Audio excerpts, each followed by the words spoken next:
কালো টাকা সাদা করার বিধান বাতিল, করমুক্ত আয়সীমা 4 লাখ টাকা, কিছু সংশোধনী সহ অর্থ বিল পাশ, তিস্তা প্রকল্পে দৃঢ়তা প্রধানমন্ত্রী। দুর্নীতি বাজেট বাস্তবায়নে বড় বাধা বলেছেন বিরোধী দলীয় নেতা। অপচয় লুটপাট রোধে অর্থ বছর জানুয়ারি থেকে ডিসেম্বর করার প্রস্তাব। হামে আরও 4 এবং ডেঙ্গুতে 5 জনের মৃত্যু, অন্যান্য রোগের উপসর্গে অনেকের শারীরিক অবস্থার অবনতি, সতর্কতার পরামর্শ চিকিৎসকদের। দেখছিলেন ক্রাউন সিমেন্ট সংবাদ শিরোনাম। 64টি সংশোধনী সহ সংসদে পাশ হল 2026 সালের অর্থ বিল। এই বিলে করমুক্ত আয়সীমা বাড়িয়ে 4 লাখ টাকা করা এবং ব্যাংকে হিসাব খুলতে টিআইএন ব্যবহারে বাধ্যবাধকতা তুলে দেওয়া হয়েছে। প্রত্যাহার করা হয়েছে কালো টাকা সাদা করার বিধান। চূড়ান্ত এই বিল দিয়েই 9,38,000 কোটি টাকার বাজেট বাস্তবায়নে আশাবাদী অর্থমন্ত্রী আমির খসরু মাহমুদ চৌধুরী। তার আশা, এই বাজেট কমাবে মূল্যস্ফীতি, ঋণ নির্ভর অর্থনীতি রূপান্তরিত হবে বিনিয়োগ নির্ভরে। আরও জানাচ্ছেন জিয়াউল হক সবুজ। অর্থমন্ত্রী স্পিকার হাফিজ উদ্দিন আহমদের সভাপতিত্বে সোমবার শুরু হয় দ্বিতীয় অধিবেশন। বিকেলে অর্থমন্ত্রী আমির খসরু মাহমুদ চৌধুরী উত্থাপন করেন 2026-27 অর্থ বছরের অর্থ বিল।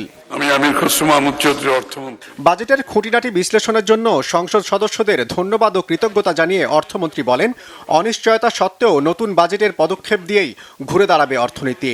সেই আশায় করমুক্ত আয়সীমা 1 লাফে 50,000 টাকা বাড়ানো এবং কালো টাকা সাদা করার সুযোগ প্রত্যাহারের চূড়ান্ত প্রস্তাব দেন তিনি।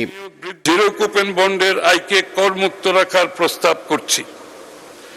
যে কোনো পরিমাণ শেয়ার হস্তান্তর পূর্বক শেয়ার বাজারে তালিকাভুক্ত হলেই 2.5% কর হ্রাসের প্রস্তাব করছি।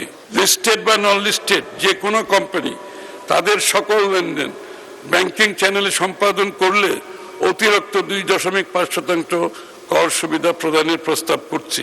ব্যক্তি করদাতাদের লভ্যাংশের উপর প্রদেয় করের হার কমিয়ে 15% করার প্রস্তাব করছি।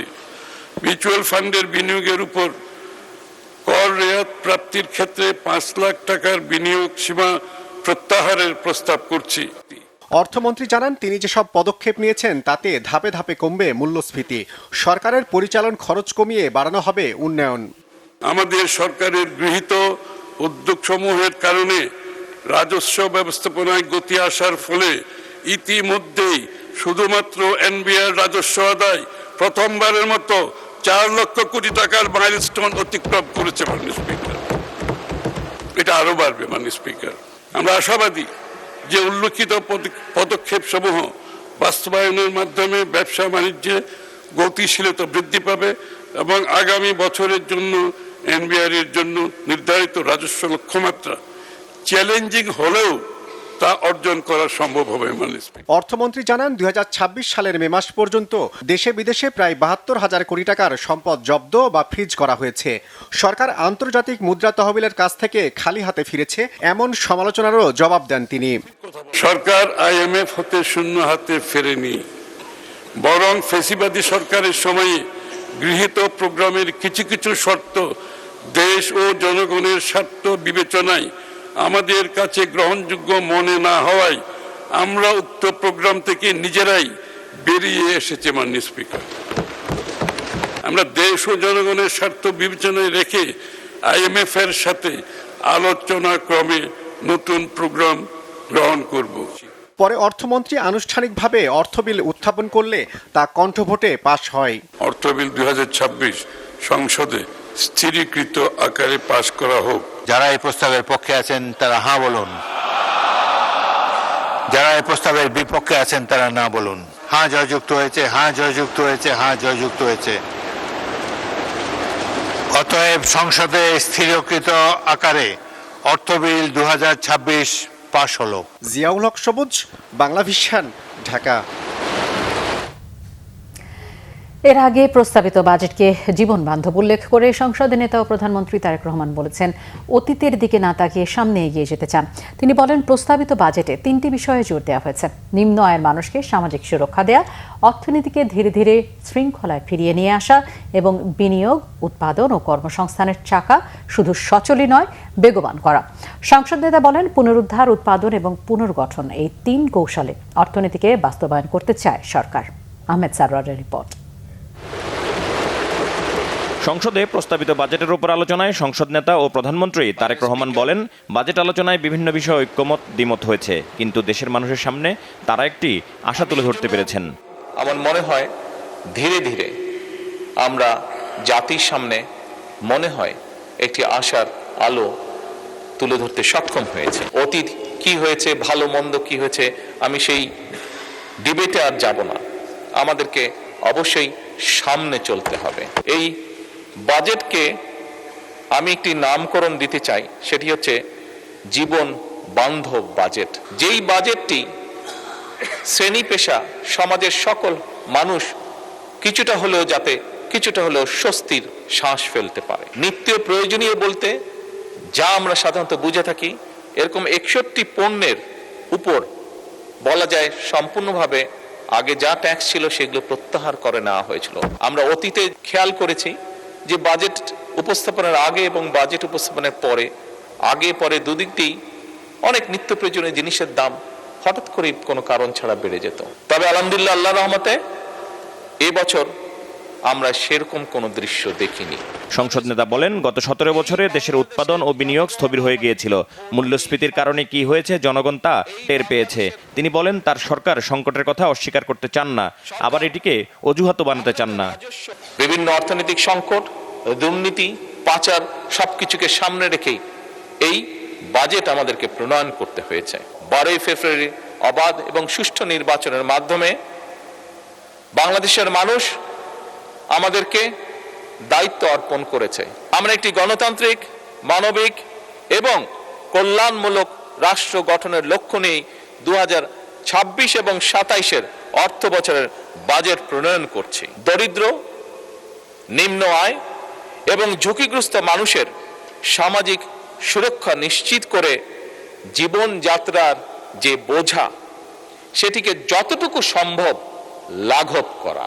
এবারকার বাজেটের অন্যতম মূল লক্ষ্য হচ্ছে অর্থনীতিতে ধীরে ধীরে শৃঙ্খলাকে ফিরিয়ে নিয়ে আসা। তৃতীয় এবং সবচেয়ে গুরুত্বপূর্ণ যে লক্ষ্য এই বাজেটে, সেটি হচ্ছে বিনিয়োগ, উৎপাদন এবং কর্মসংস্থানের যে চাকা সেটিকে সচল এবং শুধু সচলই নয়, সেটিকে বেগবান করা। অর্থনৈতিক কৌশল 3টি ধাপে আমরা বাস্তবায়ন করতে চাই মাননীয় স্পিকার। প্রথমটি হচ্ছে পুনরুদ্ধার, উত্তরণ ও পুনর্গঠন। কৃষি নির্ভর অর্থনীতিকে চাঙ্গা রাখার বিকল্প নেই জানিয়ে প্রধানমন্ত্রী বলেন, কৃষি অর্থনীতিকে চাঙ্গা রাখতে যা করা প্রয়োজন তাই করবে সরকার। বর্তমান সরকার পদ্মা ব্যারেজ নির্মাণের উদ্যোগ গ্রহণ করেছে। এই ব্যারেজ নির্মাণের মাধ্যমে বর্ষা মৌসুমে যে অতিরিক্ত পানি আমাদের কাছে আসে, সেই পানিটিকে আমরা ধরে রাখবো, যাতে করে শুষ্ক মৌসুম এবং বছরের বাকি সময়টা আমরা কৃষক সহ সকলের কাছে পানি সরবরাহ করতে পারি। জাতীয় অগ্রাধিকার ভিত্তিতে ইনশাআল্লাহ এই সরকার যে কোনো মূল্যে তিস্তা ব্যারেজ মহাপরিকল্পনা করবে। অর্থমন্ত্রীকে বেশ কিছু কর কমানোরও অনুরোধ জানান সংসদ নেতা। ব্যক্তি করদাতাগণের করভার কিছুটা লাঘব করে তাদেরকে কিছুটা স্বস্তি দিতে চাই আমরা, এবং সে কারণেই মাননীয় স্পিকার 2026-27 এবং 27-28 কর বছরের জন্য 4 লাখ টাকা, যেটা 3,75,000 প্রস্তাব করেছে, 4 লাখ টাকা, 2028-29 এবং 29-30 কর বছরের জন্য 4,50,000 টাকা এবং 2030-31 কর বছরের জন্য 5 লাখ টাকা করার জন্য মাননীয় অর্থ পরিকল্পনা মন্ত্রীর প্রতি আমি অনুরোধ রাখছি। বেসরকারি বিশ্ববিদ্যালয়ের সময়ে করের হার আরো কমিয়ে 5% করার প্রস্তাব করছি। যে কোনো ব্যাংক অ্যাকাউন্ট খোলার সময় 3 দাখিলের একটি বিধান রাখা হয়েছিল। বন্টননামা দলিল রেজিস্ট্রেশন এবং সম্পত্তি মিউটেশনের ক্ষেত্রেও 3 দাখিলের বিধান করার প্রস্তাব করা হয়েছিল, যে এই বিষয়টিও যাতে প্রত্যাহার করা হয়।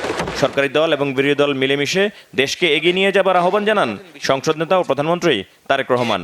ফ্যাসিবাদের আমলে দেশ থেকে যে দেশের মানুষের লক্ষ কোটি টাকা পাচার হয়ে গিয়েছিল, সেই অর্থ এবং সম্পদ ফিরিয়ে আনার জন্য বাংলাদেশ সরকার এরই মধ্যে 13টি দেশে 23টি মিউচুয়াল লিগ্যাল অ্যাসিস্ট্যান্স রিকোয়েস্ট পাঠিয়েছে মাননীয় স্পিকার। এবং শুধু তাই নয়, এই মিউচুয়াল লিগ্যাল অ্যাসিস্ট্যান্ট ট্রিটি চূড়ান্ত হয়েছে অনেকগুলো। আমরা জনগণের কাছে স্বচ্ছতার সঙ্গে অঙ্গীকার করতে চাই যে 1.5 দশকেরও বেশি সময় ধরে যে গভীর দুর্নীতি, অনাচার এবং অনিয়ম আমাদের অর্থনীতিকে পঙ্গু করে দিয়েছে, সেই অবস্থার উত্তরণ ঘটিয়ে তা আমরা জনগণের কাছে অঙ্গীকারবদ্ধ।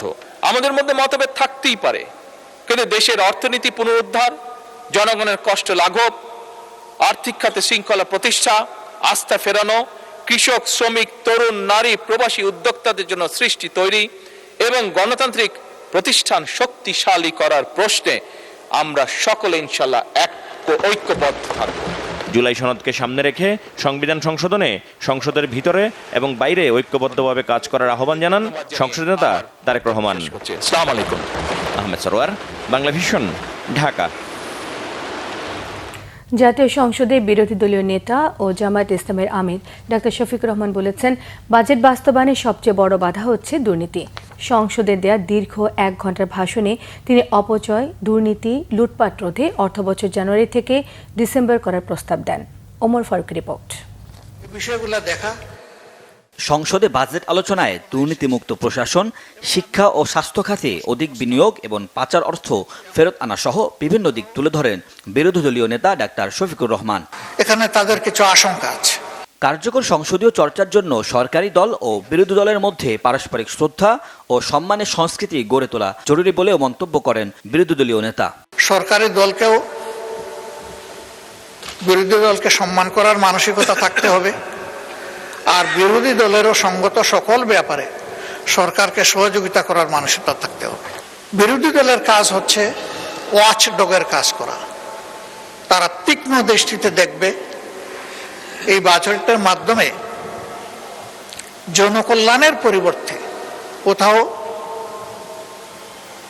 জনগণের কোনো ক্ষতি হচ্ছে কিনা, এবং বিশেষ করে সমাজের ন্যায্যতার ভিত্তিতে যাদের পাওনা আছে তারা বঞ্চিত হচ্ছে কিনা,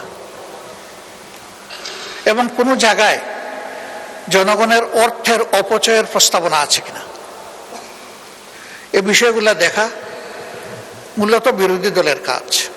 বাজেটকে জাতির ভবিষ্যৎ দলিল উল্লেখ করে বিরোধী দলীয় নেতা বলেন, সরকারের সততা ও জবাবদিহিতা নিশ্চিত করা গেলে রাজস্ব আদায় লক্ষ্যমাত্রাকেও ছাড়িয়ে যেতে পারে।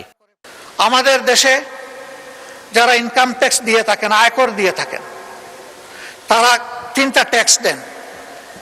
একটা হচ্ছে সরকারি ট্রেজারিতে জমা হয়, আরেকটা কিছু অসৎ লোকের পকেটে যায় যারা এই প্রক্রিয়ার সাথে জড়িত, আর আরেকটা চাঁদাবাজদের পকেটে যায়।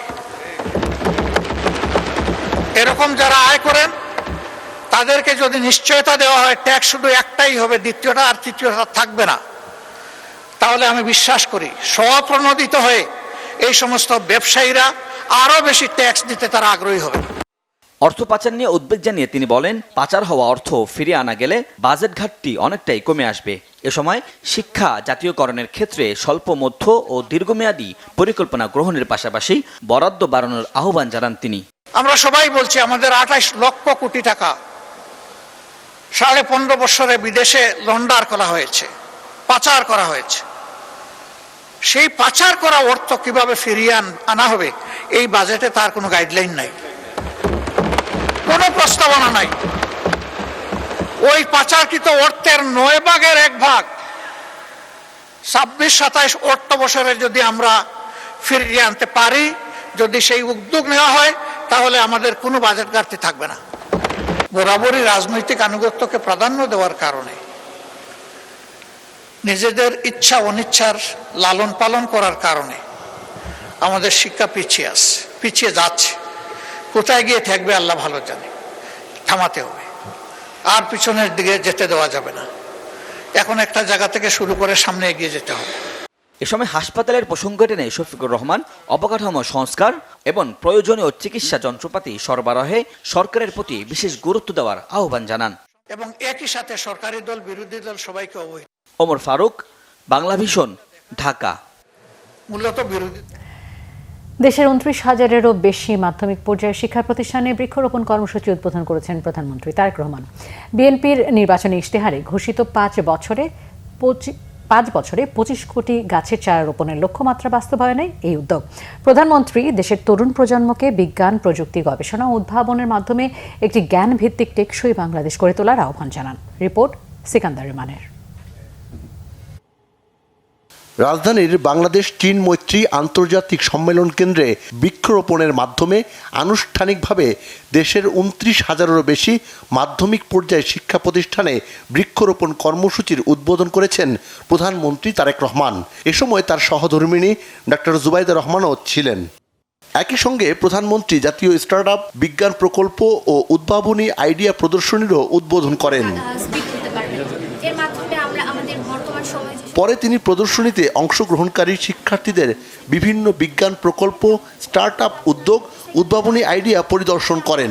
এ সময় প্রধানমন্ত্রী শিক্ষার্থীদের সৃজনশীলতা ও উদ্ভাবনী চিন্তার প্রশংসা করেন এবং এসব উদ্যোগকে আরও এগিয়ে নিতে সরকারের সর্বাত্মক সহযোগিতার আশ্বাস দেন। যাদের সামনে এইরকম ভবিষ্যৎ আছে, যাদের মধ্যে এরকম মেধা আছে, ওই মাঠের মধ্যে যাদেরকে আমি দেখে এসেছি খেলতে, আমার কাছে মনে হচ্ছে ইয়েস, বাংলাদেশের গেম চেঞ্জার হচ্ছে তোমরা। বাংলাদেশের গেম চেঞ্জার আমার সামনে বসে আছে। তোমরা বাংলাদেশকে সামনে নিয়ে যাবে, তোমরা বাংলাদেশকে গড়ে তুলবে, সেটা স্পোর্টসে হোক, সেটা ইনোভেশনে হোক, সেটা যে কোনো কিছুতেই হোক না কেন, বাংলাদেশকে ভবিষ্যতে সামনে পৃথিবীতে তোমরা নেতৃত্ব দিবে। দেশের তরুণ প্রজন্মকে বিজ্ঞান, প্রযুক্তি, গবেষণা ও উদ্ভাবনের মাধ্যমে একটি জ্ঞান ভিত্তিক টেকসই বাংলাদেশ গড়ে তোলার আহ্বান জানান প্রধানমন্ত্রী। সবার আগে বাংলাদেশ স্লোগানটা তোমরা দিয়েছো বই কি, কিন্তু এই স্লোগানটা না তোমাদেরকে ফিল করতে হবে, তোমাদেরকে অনুধাবন করতে হবে। শুধু স্লোগান দিলে চলবে না। কেন সবার আগে বাংলাদেশ? এই জন্যই সবার আগে বাংলাদেশ, কারণ আজকে তোমরা আছো। তোমাদেরকে আমরা দেখতে পারি বলেই আমরা মনে করি তোমরা পারবে, সেই আত্মবিশ্বাস তোমাদের মধ্যে আছে বলেই আমি ওই স্লোগানটা দিয়েছি, সবার আগে বাংলাদেশ। বিভিন্ন শিক্ষা প্রতিষ্ঠানের স্টার্টআপ উদ্যোক্তা, শিক্ষার্থী এবং সরকারি বেসরকারি প্রতিষ্ঠানের প্রতিনিধিদের হাতে পুরস্কারও তুলে দেন প্রধানমন্ত্রী। সিকান্দার রেমান, বাংলা ভিশন, ঢাকা। হামে আরও 4 শিশু মৃত্যু হয়েছে, নতুন আক্রান্ত 1145 জন। তার উপর ডেঙ্গুতে একদিনে প্রাণ হারিয়েছে 5 জন, আক্রান্ত 124। এদিকে হামের চিকিৎসায় দেশের বিভিন্ন এলাকা থেকে এখনও ঢাকায় আসছে অনেকেই। ডাক্তাররা জানান, হামের সঙ্গে অন্যান্য রোগের উপসর্গ দেখা দেয় কারো কারো শারীরিক অবস্থার অবনতি হচ্ছে। আরিফিন শাওনের রিপোর্ট। মৃত্যু ও আক্রান্তের হার কিছুটা কমলেও প্রায় 3.5 মাস ধরে চলা হাম সংক্রমণে প্রতিদিন হাজারেরও বেশি রোগী ভর্তি হচ্ছে হাসপাতালে। তাদের নিয়ে অস্বস্তিতে স্বজন ও অভিভাবকরা। হাম এবং নিউমোনিয়ার উপসর্গ নিয়েই মূলত ভর্তি হওয়া। এখন জ্বর, কাশি, পাতলা পায়খানা ছিল, তো এখন কিছুটা আপনার কাশিটা কমছে, বাট এখন শ্বাসকষ্ট একটা ব্যাপার আছে। আমরা আসছি কুমিল্লা থেকে, আমরা এই জায়গার ভিতরে আজকে সহকারে 3 দিন। তো কুমিল্লা আমরা অনেক দিন ছিলাম, পূর্বে হের অনেক সমস্যা ছিল এই হামের, প্রায় 1 মাসের মতন। হের এই 1 মাস আগে প্রায় 8-9 দিন জেনারেল হসপিটালে ভর্তি ছিল, সরকারি যে হসপিটালটা সদর, ওইটার ভিতরে 1 মাসের মতন, মানে 9 দিনের মতন ভর্তি ছিল। তারপর ওই জায়গা থেকে বাসায় নিলাম, বাসায় নেওয়ার পরে দেখা গেছে ভালো। এরপরে আবার এই একই সমস্যা আবার দেখা দিছে, তো পুনরায় আবার এই জায়গায় আনা হয়েছে। আমি কালকে রাত 4টা বাজে, বিকাল 4টায় ভর্তি হয়েছে এখানে। কালকে থেকে চিকিৎসা নিতে আসি। এখন টেস্ট দিছে, টেস্টের পরে ভালো মন্দ রিপোর্ট জানবো যে বাচ্চার কি অবস্থা, কোন পজিশনে আছে। যে নিউমোনিয়াটা ধরা পড়ছে, তারপরে ওটা হার্টে এফেক্ট করছে। এখন যে আপনার অক্সিজেন লেভেলটা অনেক হাই এখন। ওনারা অনেক কন্ট্রোল চেষ্টা করতেছে। আড়াইসি থেকে পরের দিন ওনারা যেহেতু রেশ অলরেডি হাম বার হয়ে গেছে, ওখান থেকে ওনারা আবার হামের ইয়াতে দিয়েছে মেসেজ এখানে। হাম পরবর্তী রোগে অনেকের অবস্থা খারাপ হচ্ছে বলে জানান চিকিৎসকরা। এই নিউমোনিয়ার যে রিপিটেডলি কমপ্লিকেটেড নিউমোনিয়া হয়, সাধারণত পেরিফেরিতে যে রোগীগুলো এখন শিশু হসপিটালে আসছে, এই রোগীগুলো সাধারণত এখন বেশি আছে। আগে যাদের হাম হয়েছে তারা বারবার করে পোস্টমেজাল নিউমোনিয়ার কমপ্লিকেশন নিয়ে সাধারণত হসপিটালে ভর্তি হচ্ছে। তা নতুন হামের প্রকোপ সাধারণত আগে যে পরিমাণ নতুন হাম নিয়ে পর্যায়ক্রমে রোগীদের ভিড় ছিল, হসপিটালে আসছিল, এই রোগীগুলোর সংখ্যা সাধারণত দিন দিন কমে গেছে। বিগত 15ই মার্চ থেকে এ পর্যন্ত আক্রান্তের সংখ্যা লাখের ঘর ছাড়িয়েছে, মৃত্যু 700-র ওপর। আরিফিন শাওন, বাংলা ভিশন, ঢাকা। বাজেটে কৃষি খাতে বরাদ্দ পর্যাপ্ত নয় বলে মনে করেন প্রধানমন্ত্রীর উপদেষ্টা এবং বিএনপির সিনিয়র যুগ্ম মহাসচিব রুহুল কবির রিজভী আহমেদ। বলেন, সরকারের লক্ষ্য অর্জন, দেশের উন্নয়ন অগ্রগতির জন্য ওই বরাদ্দ আরও বাড়ানো উচিত। সোমবার রাজধানী কেআইবি মিলনায়তনে এগ্রিকালচারিস্ট অ্যাসোসিয়েশন অব বাংলাদেশ অ্যাব আয়োজিত এক সেমিনারে তিনি এসব কথা বলেন। তিনি আরও বলেন, বাজেটের আকার বাড়লেও সে তুলনায় কৃষি খাতে বরাদ্দ বাড়ানো হয়নি, যা দেশের কৃষির উন্নয়নে প্রতিবন্ধকতা সৃষ্টি করবে। দেশের কৃষি পণ্য সংরক্ষণে প্রযুক্তিগত উন্নয়ন, গবেষণার তাগিদ দেন রুহুল কবির রিজভী। বলেন, পণ্য সংরক্ষণে পর্যাপ্ত হিমাগার করা হলে দেশকে আমদানি নির্ভর হতে হবে না।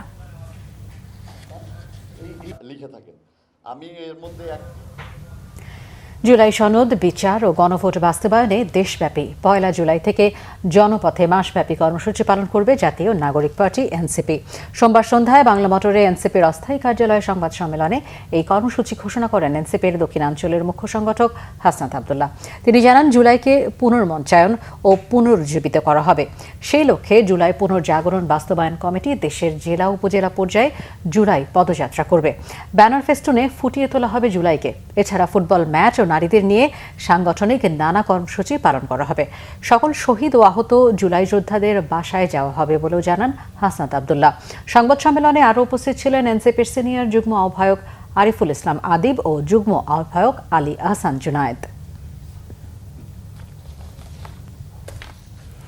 টানা বৃষ্টি আর উজানের ঢলে কুড়িগ্রামে আবারও বাড়ছে নদ নদীর পানি। এতে প্লাবিত নদী তীরবর্তী নিম্নাঞ্চল। এদিকে পানি বাড়ার সঙ্গে সঙ্গে জেলার 36টি পয়েন্টে তীব্র নদী ভাঙন দেখা দিয়েছে। ভুরুঙ্গামারীর পাটেশ্বরী পয়েন্টে দুধ কুমার নদের পানি বিপদসীমা ছুঁয়ে এখন 23 সেন্টিমিটার ওপর দিয়ে বইছে। গত কয়েকদিনের টানা বৃষ্টি আর পাহাড়ি ঢলে জেলার সবকটি নদ নদীর পানি সমতলে হু হু করে বাড়ছে। আকস্মিক বন্যায় তলিয়ে গেছে চরাঞ্চল এবং নিম্নাঞ্চলের বিস্তীর্ণ এলাকা, নষ্ট হচ্ছে মৌসুমি ফসল। অন্যদিকে কাউনিয়া পয়েন্টে তিস্তার পানি বিপদসীমার 29 সেন্টিমিটার নিচ দিয়ে প্রবাহিত হলেও তিস্তা পাড়ের মানুষ রয়েছে বন্যা আতঙ্কে। এছাড়া সেতু ও শিমুলবাড়ি পয়েন্টে ধরলা এবং চিলমারি, নুনখাওয়া এবং হাতিয়া পয়েন্টে ব্রহ্মপুত্রের পানি বৃদ্ধি অব্যাহত থাকলেও তা বিপদসীমার নিচ দিয়ে বইছে। পানি বাড়ার সমান্তরালে নদী তীরবর্তী জেলার অন্তত 36টি পয়েন্টে শুরু হয়েছে তীব্র নদী ভাঙন। হুমকিতে গ্রামীণ কাঁচা পাকা সড়ক সহ বহু গুরুত্বপূর্ণ স্থাপনা। ঘরবাড়ি হারানো মানুষ এখন নিরাপদ আশ্রয়ের খোঁজে ছুটছে। পানি বৃদ্ধি অব্যাহত থাকলে বন্যা পরিস্থিতির অবনতির আশঙ্কা করছে পানি উন্নয়ন বোর্ড।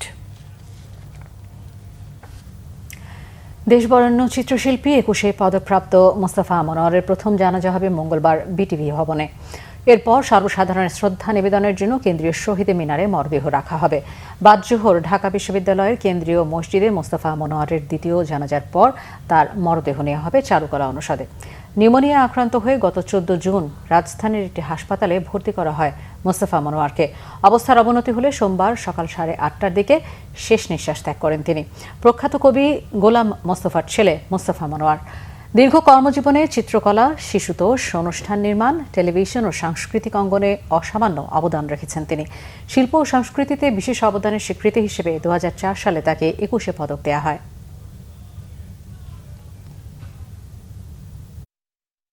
আর্টের প্রায় সর্বক্ষেত্রেই স্যারের পদচারণা ছিল। শুধু তাই না, আসলে স্যার তো এই বাংলাদেশের আর্ট অ্যান্ড কালচারের ধারক বাহকও বলা যায়। উনি যা দিয়ে গেছেন আমাদেরকে, দেশ ও জাতিকে, সেটা যদি আমরা অবলম্বন করে রাখতে পারি, ধরে রাখতে পারি, তাহলে এই জাতির জন্য সৌভাগ্য। কেন তারা প্রকৃত দেশপ্রেমিক ছিল, দেশকে ভালোবাসতেন এবং দেশের সঠিক নেতৃত্ব তারা দিয়েছেন। আরও কিছু খবর নিয়ে এখন থাকছে ডেস্ক রিপোর্ট। শিষ্টাচার বহির্ভূত রাজনীতির প্রতিবাদে সাভারে বিক্ষোভ মিছিল সমাবেশ করেছে ঢাকা জেলা যুবদল। প্রধান অতিথি ছিলেন যুবদলের সভাপতি আব্দুল মোনায়েম মুন্না। বক্তব্য রাখেন যুবদলের সাধারণ সম্পাদক মোহাম্মদ নুরুল ইসলাম নয়ন, যুগ্ম সাধারণ সম্পাদক আবুল মনসুর খান দীপক ও সাজেদুল ইসলাম। জনস্বার্থ বিরোধী বাজেট কখনো সুফল বয়ে আনবে না মন্তব্য করেছেন 11 দলীয় জোটের মুখপাত্র ও জামায়াতের সহকারী secretary general doctor Hamidur Rahman Azad. কক্সবাজারে আইন শৃঙ্খলা ও উন্নয়ন পরিস্থিতি নিয়ে আলোচনা সভায় একথা বলেন তিনি। কারণ হচ্ছে নির্বাচিত সংবিধান সংস্কারের অঙ্গীকার বাস্তবায়ন না করে সরকার জাতীয় ঐক্যে ফাটল সৃষ্টি করেছে মন্তব্য করেছেন জামায়াতে ইসলামী ঢাকা মহানগর উত্তরের আমির মোহাম্মদ সেলিম উদ্দিন। রাজধানীতে দলীয় কার্যালয়ে সংবাদ সম্মেলনে তিনি এ মন্তব্য করেন। এ সময় জামায়াতের ঢাকা মহানগর উত্তরের পক্ষে ৩৬ দিনের কর্মসূচি ঘোষণা করা হয়। সেই ঐক্যের মধ্যে ফাটল। রাজধানীর কাওরান বাজারে সমষ্টি মিডিয়া কমিউনিকেশন অ্যান্ড ডেভেলপমেন্ট ফাউন্ডেশনের আয়োজনে পানিতে ডুবে মৃত্যু প্রতিরোধ সহ শিশুর সার্বিক বিকাশ ও সুরক্ষা বিষয়ক উচ্চ পর্যায়ের মিডিয়া নীতি নির্ধারক ও গেটকিপারদের পরামর্শ সভা হয়েছে। অনুষ্ঠানে সহযোগিতা করে সিনারগোস। সভায় সমষ্টি মিডিয়া কমিউনিকেশন অ্যান্ড ডেভেলপমেন্ট ফাউন্ডেশনের নির্বাহী পরিচালক মীর মাসরুরুজ্জামান উপস্থিত ছিলেন। শিশু সুরক্ষায় গণমাধ্যমের আরও সক্রিয় ভূমিকার আহ্বান জানান তিনি। সভায় মূল প্রবন্ধ উপস্থাপন করেন সিনারগোসের সিনিয়র প্রোগ্রাম অ্যাসোসিয়েট রিজওয়ানুল হক খান। সোশ্যাল মিডিয়ায় বিভ্রান্তিকর তথ্য ছড়ানো ও অপপ্রচার রোধে চট্টগ্রামে মতবিনিময় ও উদ্বুদ্ধকরণ সভা হয়েছে। জেলা প্রশাসনের উদ্যোগে সার্কিট হাউস মিলনায়তনে এ আয়োজনে সভাপতিত্ব করেন জেলা প্রশাসক মোহাম্মদ জাহিদুল ইসলাম মিয়া। শিক্ষা প্রতিষ্ঠান প্রধান, ইমাম ও বিভিন্ন এনজিও কর্মকর্তারা উপস্থিত ছিলেন। দুর্যোগে ক্ষতিগ্রস্ত ১৬ মৎস্যজীবীকে অর্থ সহায়তা দিয়েছে ব্রাহ্মণবাড়িয়া জেলা পরিষদ। এ উপলক্ষে আয়োজিত অনুষ্ঠানে প্রত্যেক মৎস্যজীবীকে ৩,০০০ টাকা করে দেওয়া হয়েছে। এতে প্রধান অতিথি ছিলেন জেলা বিএনপির সাধারণ সম্পাদক ও জেলা পরিষদ প্রশাসক সিরাজুল ইসলাম সিরাজ। পুলিশে ৩৭ বছরের কর্মজীবন শেষে ফুল দিয়ে সাজানো গাড়িতে অবসরে গেলেন গোপালগঞ্জের টুঙ্গিপাড়া থানার সাব ইন্সপেক্টর সবির উদ্দিন শিকদার। তার জন্য ব্যতিক্রমী এই বিদায় সংবর্ধনার আয়োজন করে টুঙ্গিপাড়া পুলিশ। শুভেচ্ছার পাশাপাশি তার হাতে তুলে দেওয়া হয় সম্মাননা স্মারক। সিরাজুম মনির শুভ, বাংলা ভিশন, নিউজ ডেস্ক। সংবাদ শেষ করব ক্রাউন সিমেন্ট শিরোনামগুলো আরও একবার জানিয়ে দিয়ে। কালো টাকা সাদা করার বিধান বাতিল, করমুক্ত আয়সীমা ৪ লাখ টাকা, কিছু সংশোধনী সহ অর্থ বিল পাস, তিস্তা প্রকল্পে দৃঢ়তা প্রধানমন্ত্রী। দুর্নীতি বাজেট বাস্তবায়নে বড় বাধা বলেছেন বিরোধী দলীয় নেতা, অপচয় লুটপাট রোধে অর্থবছর জানুয়ারি থেকে ডিসেম্বর করার প্রস্তাব। হামে আরও ৪ এবং ডেঙ্গুতে ৫ জনের মৃত্যু, অন্যান্য রোগের উপসর্গে অনেকের শারীরিক অবস্থার অবনতি, সতর্কতার পরামর্শ চিকিৎসকদের। এই ছিল এখনকার মতো। পরের সংবাদ রাত ১টায় দেখার আমন্ত্রণ রইল। এতক্ষণ সাথে থাকায় ধন্যবাদ। শুভরাত্রি।